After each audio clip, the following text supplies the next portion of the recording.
Assalamualaikum warahmatullahi wabarakatuh. Sebelumnya yang kami hormati Ibu Dwi Susanti MSc selaku dosen pengampu mata kuliah virologi.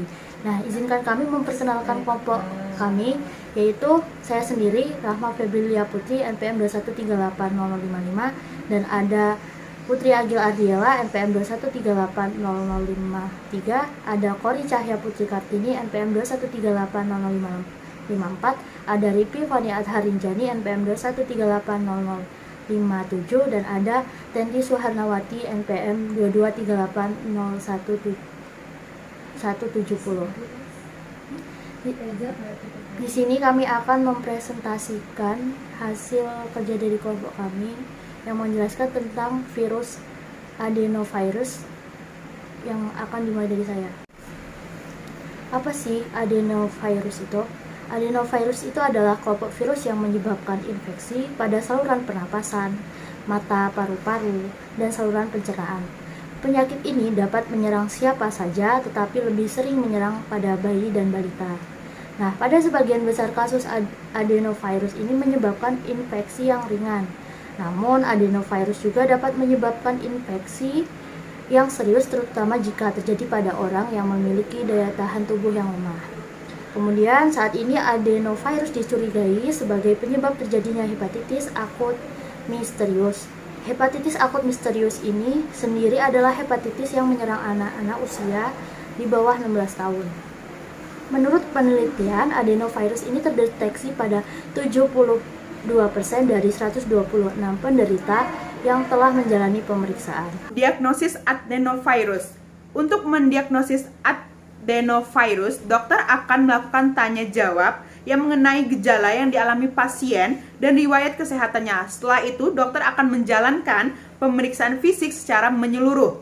Guna lebih memastikan diagnosis, dokter akan melakukan beberapa pemeriksaan penunjang, yaitu yang pertama, tes darah dan urin untuk mendeteksi keberadaan adenovirus dengan mengambil sampel darah, urin.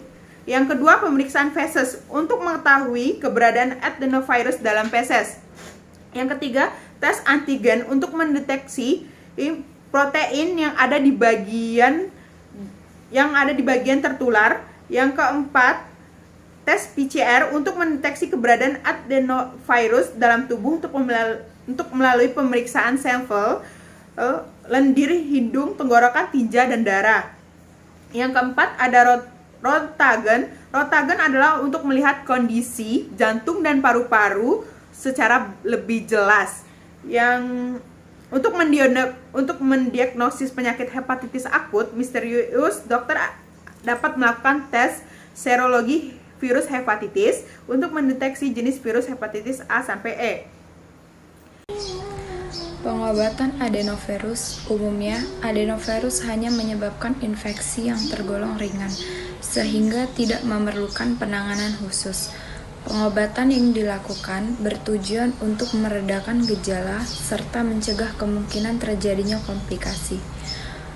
Adapun beberapa metode pengobatannya adalah yang pertama, perawatan mandiri di rumah. Pada sebagian besar kasus, adenovirus dapat diatasi dengan beberapa perawatan mandiri di rumah, seperti beristirahat yang cukup, minum air putih yang banyak, mengkonsumsi makanan yang bergizi, lengkap dan seimbang, menggunakan obat semprot hidung, menggunakan pelembab ruangan, dan menggunakan pelembab di area hidung dan mulut. Adapun penyebab adenovirus, terdapat sekitar lebih dari 100 jenis adenovirus. Dari jumlah tersebut, sekitar 49 jenisnya dapat menginfeksi manusia.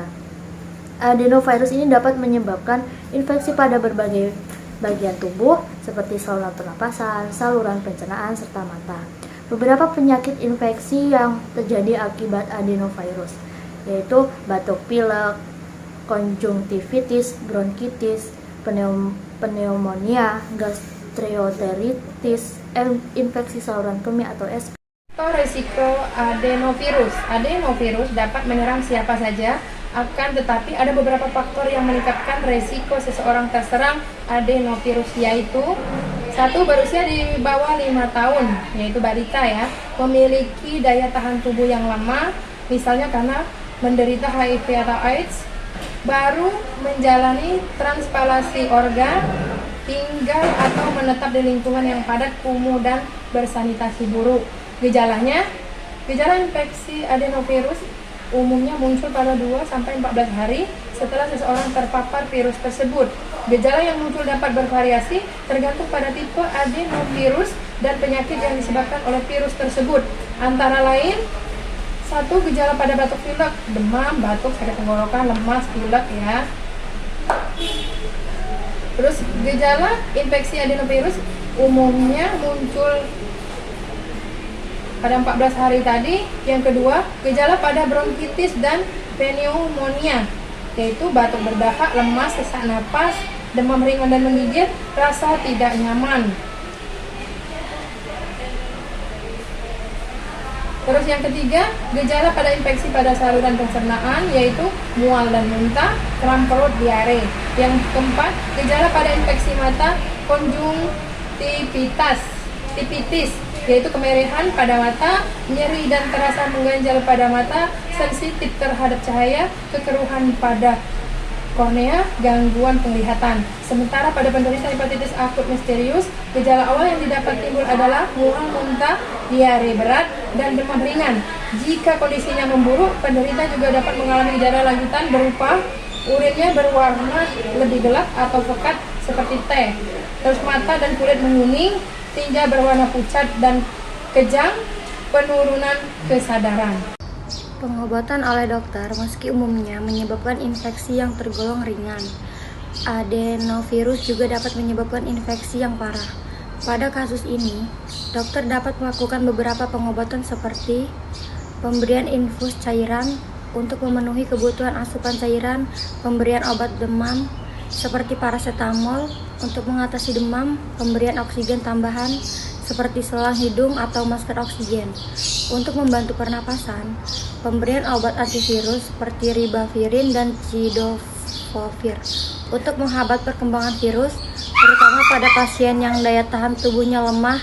Komplikasi adenovirus, jika tidak ditangani, infeksi adenovirus dapat menimbulkan beberapa komplikasi, yaitu penyakit paru-paru kronis, infeksi berat, intussusepsi, bronkistasis, penderita dengan daya tahan tubuh lemah atau baru menjalani transplantasi organ juga dapat mengalami komplikasi yang lebih parah. Sementara pada hepatitis akut misterius, komplikasi yang dapat terjadi adalah kerusakan hati hingga kematian.